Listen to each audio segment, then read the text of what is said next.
इस देश में छात्र आंदोलन के इतिहास को समझना बहुत जरूरी है। मैं 1936 की बात कर रहा हूं, जब कांग्रेस का नेतृत्व पंडित जवाहरलाल नेहरू के हाथ में था और इस देश में जितना भी जनवादी, लोकतांत्रिक, प्रगतिशील मास ऑर्गेनाइजेशन की स्थापना हुई, उस वक्त कांग्रेस का नेतृत्व पंडित जवाहरलाल नेहरू के हाथ में था। और यह जिक्र मैं इसलिए कर रहा हूं कि जब हम छात्र परिषद को याद कर रहे हैं, तो इस देश का पहला छात्र संगठन जब 1936 में बना था, तो उसका अध्यक्षीय भाषण पंडित जवाहरलाल नेहरू ने दिया था।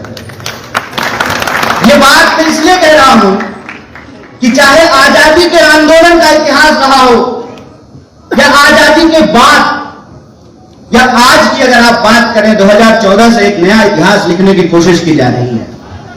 लोग कहते हैं जो भाजपा के हैं, भाजपा से मेरी बड़ी जबरदस्त रहती है, जो समझ लीजिए। तो भाजपा के लोगों को ऐसा लगता है कि देश का इतिहास 2014 से शुरू हुआ। अभी आप सब लोगों ने देखा, पूरी दुनिया ने जो है भारतवर्ष को बधाई दी, पूरे देश ने सेलिब्रेट किया कि हमारा चंद्रयान 3 जो है वो चंद्रमा की सतह पे पहुंच गया है और लूनार लैंडिंग करने में हम पहले देश है जो सफल हुए हैं। तो उस दौरान भी आपने एक चीज देखा होगा, बार बार, और मैं मीडिया के साथियों से कहता हूं कि आप बुरा मत मानिएगा, हम आपके खिलाफ कुछ नहीं बोलते, आप तो नौकरी कर रहे हैं, हम उनके खिलाफ बोल रहे हैं ना जो इसको कंट्रोल कर रहे हैं। आपने बार बार टीवी फ्रेम में देखा होगा कि यह साबित करने की कोशिश की जा रही थी कि जो कुछ भी हो रहा है 2014 से ही हो रहा है। मतलब उससे पहले लोग पत्ते खेलते थे, उससे पहले इस देश में कोई इंस्टीट्यूशन नहीं था, उससे पहले जो है इस देश में विज्ञान की कोई प्रगति नहीं हो रही थी, उससे पहले इस देश में जो है संस्थाओं का निर्माण नहीं हुआ था। क्या करें, देश की बागडोर ही एक ऐसे इंसान के हाथ में है जो इतिहास में ही फेल हो गया था, जिसके पास इसकी समझ ही ना हो। उसके लिए तो चुनाव ही सब कुछ है, तुम्हें माता पिता, तुम्हें बंधु सखा, तुम्हें किसी तरह से जो है वोट लेकर के चुनाव जीत जाना है और इस देश के इतिहास को, लोगों के योगदान को, उसके कंट्रीब्यूशन को तोड़ना है, मरोड़ना है। लोग विक्रम साराभाई को याद कर रहे थे, तो विक्रम साराभाई का परिवार ही तो है, मल्लिका साराभाई तो है। मल्लिका साराभाई आज भाजपा के खिलाफ बोल रही है कि नहीं बोल रही है, इसका पड़ताल करना चाहिए। अक्सर ये क्या करते हैं कि दूसरे के काम को और दूसरे के मकान को अपना साबित करने में लगे रहते हैं, नाम लिखते रहते हैं। मैं आ रहा था तो एयरपोर्ट पे जो है नेताजी सुभाष चंद्र बोस के नाम पे है, और आप अक्सर देखिएगा कि नेहरू जी को नीचा दिखाने के लिए, नेहरू जी को गाली देने के लिए अक्सर कुछ नाम का इस्तेमाल किया जाता है, नेताजी का भी नाम है। तो पूछना चाहिए ना इनसे कि नेताजी की विरासत तुम्हारी विरासत है, नेताजी की विरासत तुम्हारी विरासत है, सरदार वल्लभ भाई पटेल की विरासत तुम्हारी विरासत है। और जब जाते हो वास्को डी गामा की तरह दुनिया का चक्कर लगाने के लिए, तो गांधी के ऊपर जब माल्यार्पण करते हो, वो गांधी की विरासत तुम्हारी विरासत है। इस देश में ना तुम 3 में ना 13 में, इतिहास आपका अंग्रेजों से माफी मांगने का, इतिहास आपका अंग्रेजों को यह कहने का कि आप मत जाइए देश छोड़ करके, आप यहीं रहिए, हम आपके ही अंदर सिविलाइज होना चाहते हैं। जान गंवाई बंगाल के लोगों ने, जान गंवाई महाराष्ट्र के लोगों ने, जान गंवाया इस देश के एक एक इलाके के लोगों ने, और आप उस पूरे के पूरे आजादी के आंदोलन से गायब रहे। जो भी इस देश के भीतर राष्ट्र निर्माण की प्रक्रियाएं हुई, राष्ट्र निर्माण के जो काम हुए उन तमाम कामों से आप गायब रहे। चाहे इस देश में लोकतंत्र की स्थापना हो, संविधान का निर्माण हो, देश में संस्थाओं का निर्माण हो, देश के भीतर पब्लिक सेक्टर का निर्माण हो, सब चीज से आप गायब रहे। और आज दशकों की मेहनत के बाद जब हमको कुछ उपलब्धियां मिलनी शुरू हुई है, जिस देश में एक सुई भी नहीं बनता था वहां जहाज बन रहा है, जिस देश में लोगों ने ज्ञान के विरुद्ध पूरी की पूरी अपनी ऊर्जा झोंक दी थी कि ज्ञान और विज्ञान को आगे नहीं बढ़ने दें। ये बंगाल की भूमि है। क्या हम ईश्वर चंद्र विद्यासागर को याद किए बिना रह सकते हैं? जब उन्होंने कहा कि विधवाओं को भी पुनर्विवाह का अधिकार होना चाहिए, यही लोग हैं ना, यही वो शक्तियां हैं ना जो कहती थी कि नहीं नहीं नहीं नहीं, ये तो संस्कृति के खिलाफ है। ये वही लोग हैं जिन्होंने कहा था कि तिरंगा अशुभ होता है। ये वही लोग हैं, 3 रंग है इसमें, इसलिए अशुभ होता है। यही वो लोग हैं जो ये कह करके विज्ञान के तमाम कार्यक्रमों का विरोध किया कि यह तो पश्चिमी सभ्यता है। अरे ज्ञान की कौन सी सभ्यता होती है? ज्ञान तो सत्य पर आधारित होता है। क्या पूरब, क्या पश्चिम, क्या उत्तर, क्या दक्षिण? ज्ञान तो सत्य पे आधारित होता है। जो सत्य भारत में है वही सत्य जो है अमेरिका में है। अरे H2SO4 कलकत्ता में भी होता है, H2SO4 दिल्ली में भी होता है और H2SO4 न्यूयॉर्क में भी होता है। ये तो फैक्ट है। और फैक्ट पे, ट्रुथ पे ही तो नॉलेज होता है। जो नॉलेज के विरोधी रहे, विज्ञान के विरोधी रहे और इस देश में संस्कृति की आड़ में अंधविश्वास को फैलाया, औरतों के खिलाफ जो है तमाम तरह की कुरीतियों का समर्थन किया, समाज को जो बांटने वाली शक्तियां हैं उनके साथ खड़े रहे। कहते हैं, आप सोच करके बताइए, जो लोग ये मानते हैं कि बिल्ली के रास्ता काटने से अशुभ होता है, उनके रास्ते पे चले होते तो आज चांद पे पहुंचते क्या? नहीं बताइए। नहीं, ये आज जो हमारी सफलता है उसके लिए हमारे पुरखों ने जान गंवाई है। चाहे आप राजा राम मोहन राय की बात करें, चाहे आप ईश्वर चंद्र विद्यासागर की बात करें, चाहे आप विवेकानंद की बात करें। मैं विवेकानंद जी का भी उदाहरण देना चाहता हूं। ये बस फोटो लगाते हैं, जिस दिन इनको विवेकानंद जी का विचार अपनाना पड़ा ना, उल्टे पांव भाग जाएंगे। ये जो इस देश के अंदर विचारों की परंपरा है, ज्ञान की परंपरा है, विज्ञान की परंपरा है, उस संस्कृति को ये पीछे धकेलते हैं। जो अज्ञानता है, अंधविश्वास है, नफरत है, समाज के भीतर इंसान को इंसान से जो बांटने वाली सोच है, उसको ये आगे बढ़ाते हैं। आप सुन करके बड़े आश्चर्यचकित हो जाएंगे। लोग पार्लियामेंट में खड़ा होकर के हाथ के सामने, मुंह के सामने माइक्रोफोन ले करके और कहते हैं कि हमारी पश्चिमी सभ्यताएं हमारी सभ्यताओं को बहुत नुकसान पहुंचा रही हैं और उनका बेटा बेटी ऑक्सफोर्ड जा रहा है पढ़ने के लिए। बेवकूफ बना रहे हैं सर हम ही लोग को कि आप अपने पॉकेट में एप्पल मोबाइल रख करके कह रहे हैं कि स्वदेशी। किसको बेवकूफ बना रहे हो सर? इस देश की जो आधारभूत संरचना है, उस आधारभूत संरचना को आप रोज कमजोर कर रहे हैं। मैं आपके सामने एक उदाहरण देना चाहता हूं, आप सुनकर के आश्चर्य हो जाएंगे। एक पूंजीपति, एक धन्ना सेठ, उसकी एक दिन की जो कमाई है उससे इस देश के भीतर 75 लाख मनरेगा मजदूरों को मजदूरी दी जा सकती है। इतनी बड़ी लूट, इतनी बड़ी असमानता, और ये सब कर किसके नाम पे रहे हैं? देश के नाम पे। अरे क्या होता है देश, कैसे बना को कहते हैं देश। डिस्कवरी ऑफ इंडिया के नाम से एक धारावाहिक आया करता था डीडी न्यूज पे, डीडी 1 पे। उसके एक एपिसोड में पंडित जवाहरलाल नेहरू पूछते हैं देश के आम लोगों से कि आप भारत माता की जय कह रहे हैं, हमारे एक साथी ने अभी कहा वंदे मातरम, क्या होता है देश, क्या होता है भारत माता का मतलब? भारत माता का मतलब जब पंडित नेहरू ने पूछा तो लोगों ने अलग अलग जवाब दिए। किसी ने कहा कि पेड़ पौधे, नदी नाले, धरती, यह है देश। पंडित नेहरू जवाब देते हैं, कहते हैं कि भारत माता आप हैं।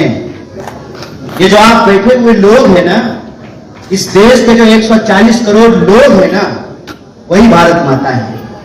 और वो जो 140 करोड़ लोग हैं, उन 140 करोड़ लोगों के मिलने से ही देश बनता है, उससे ही देश का निर्माण होता है।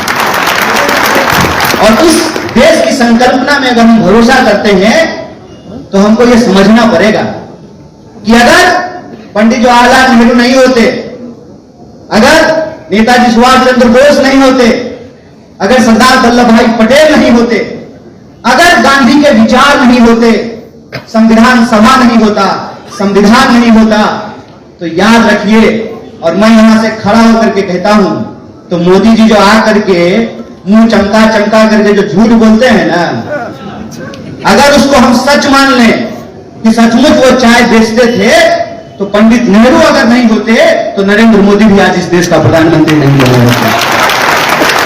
आज हम इतिहास इसलिए याद करते हैं कि हमको अपने वर्तमान को बेहतर करना है, अपने वर्तमान को बेहतर करके आने वाली पीढ़ी को एक सुरक्षित भविष्य देना है।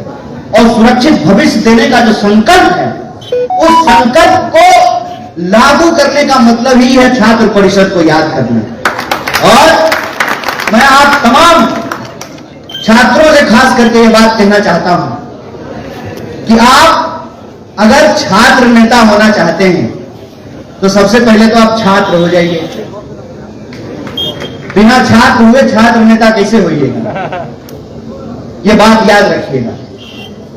बिना किसान हुए जो किसान नेता होते हैं ना, वो किसानों के नेता नहीं होते हैं, वो सरकार की तरफ से किसान के हितों की दलाली करते हैं मैनेजमेंट के साथ। बिना मजदूर हुए जो मजदूर नेता होते हैं ना, वो मजदूरों के नेता नहीं होते हैं, वो मैनेजमेंट के दलाल होते हैं जो मजदूर हितों की दलाली करते हैं। इसीलिए जो छात्र नेता हैं, मैं उनसे यही आग्रह करना चाहता हूं कि नेता तो आप हो जाएंगे, लेकिन छात्र नेता होने के लिए छात्र होना बहुत जरूरी है। और छात्र होने का मतलब होता है आपका स्कूल, कॉलेज, यूनिवर्सिटी से कोई सरोकार हो, आप पढ़ते हो, आपका एडमिशन हो, आप क्लासरूम में जाते हो, आप लाइब्रेरी में जाते हो, आपको मालूम हो कि जिस सब्जेक्ट में आपका एडमिशन है उस सब्जेक्ट से जुड़ी हुई किताबें लाइब्रेरी में है कि नहीं है। आप अगर विज्ञान के विद्यार्थी हैं तो आपके लैब में इक्विपमेंट है कि नहीं है, केमिकल है कि नहीं है। आप अगर बायोलॉजी पढ़ते हैं तो आपको मालूम होना चाहिए जूलॉजी और बॉटनी का क्या फर्क होता है। आपको मालूम होना चाहिए कि आज एजुकेशन के अंदर नए रिसर्च क्या हो रहे हैं, आज के विद्यार्थी क्या पढ़ रहे हैं, किस तरह के कंपटीशन की तैयारी कर रहे हैं, उस कंपटीशन की तैयारी करने में क्या कठिनाई आती है। आप कॉलेज जाएंगे ही नहीं तो आपको कैसे मालूम होगा कि कॉलेज में पढ़ाई होती है कि नहीं होती है। और मैं आपसे बतौर NSY नेशनल इंचार्ज पब्लिकली यह बात कह रहा हूं कि हम आपसे यह एक्सपेक्ट करते हैं कि एक शानदार विद्यार्थी ही वाइब्रेंट स्टूडेंट मूवमेंट को खड़ा कर सकता है। इस बात को याद रखिए। आप आजादी के आंदोलन को देखिए, आप छात्र परिषद के इतिहास को उठा करके देखिए, जो नेता थे वो अच्छे विद्यार्थी भी थे, अच्छे स्कॉलर थे, वो पढ़ते थे, वो क्लासरूम में जाते थे, डिबेट करते थे, अपने शिक्षकों से डिबेट करते थे, शिक्षकों की बात को मानते थे, और जो बात गलत होती थी सत्य की कसौटी पे परख करके उसको खारिज भी करते थे, उसको काटते भी थे। क्यों? क्योंकि हमारे समाज की एक परंपरा है। परंपरा ये है कि जब तक बात हमारे ऊपर नहीं आती है ना, हमारा असर नहीं होता है। आप अक्सर देखिएगा, the legend of Bhagat Singh कह के एक फिल्म आया, हॉल में लोग तालियां बजा रहे हैं। हमको तो लगा कि अब तो देश में क्रांति हो गई, लीजेंड ऑफ भगत सिंह आ गया है और हॉल में बैठ करके लोग ताली बजा रहे हैं।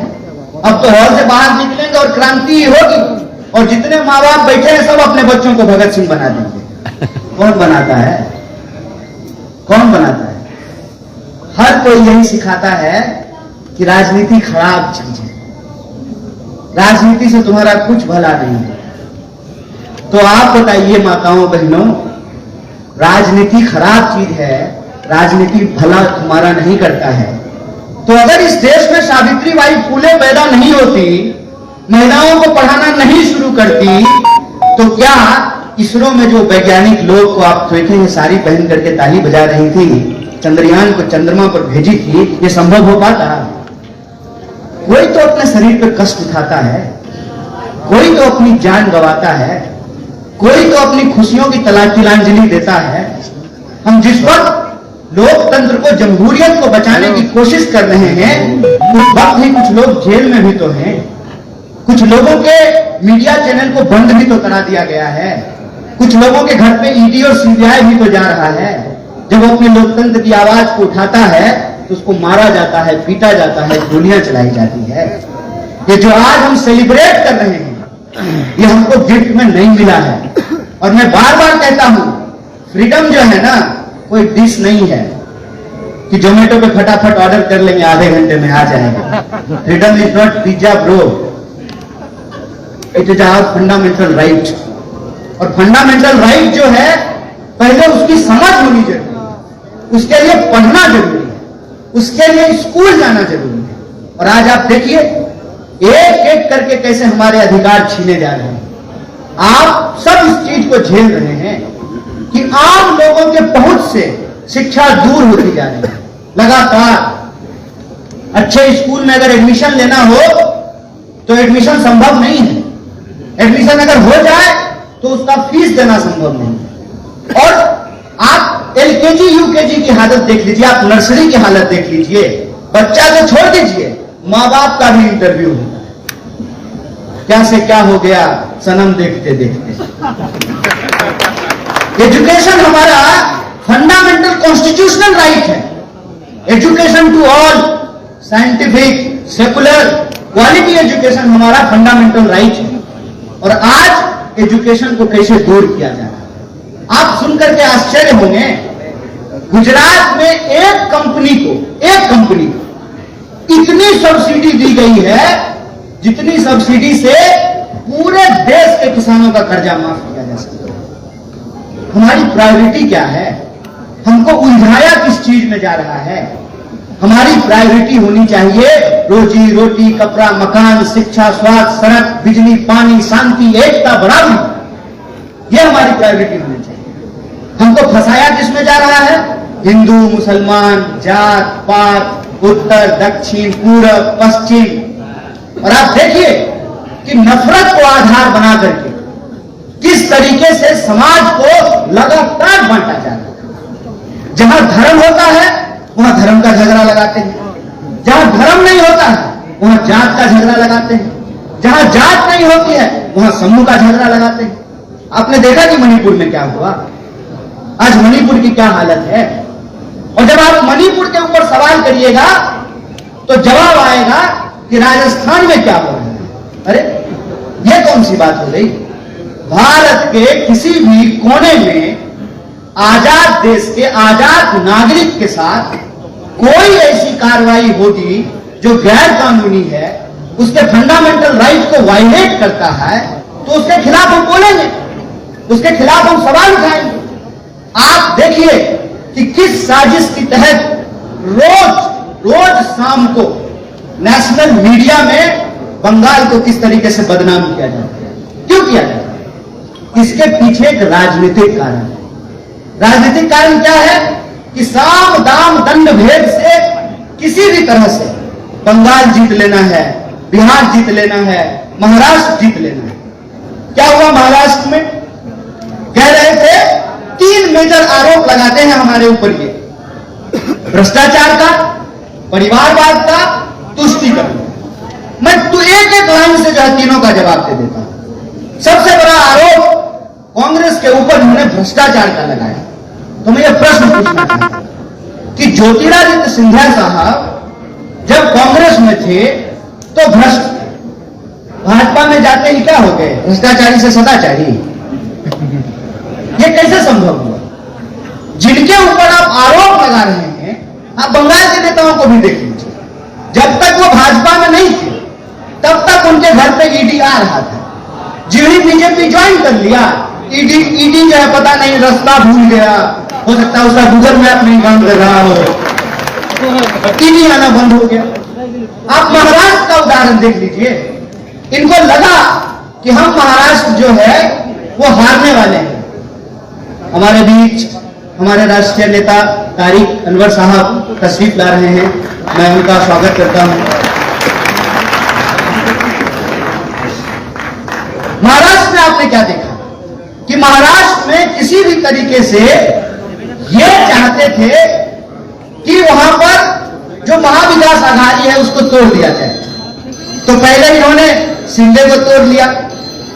जब शिंदे को ले आए तो इनको लगा कि ये काफी नहीं है, तो फिर पवार साहब के परिवार को तोड़ दिया। तो मेरा दूसरा सवाल है कि अजीत पवार साहब जब महाविकास आघाड़ी में कांग्रेस के साथ थे तब यह परिवारवाद था, और अभी अजीत पवार साहब भाजपा के साथ चले गए हैं, इसको परिवारवाद कहेंगे कि नहीं कहेंगे? दो मेजर आरोप, एक भ्रष्टाचार, दूसरा परिवारवाद। उसकी आप स्थिति देख लीजिए। ऐसे ही तमाम बड़ी खबरों के लिए आप बने रहिए हमारे साथ और देखते रहिए इंडिया प्राइम न्यूज।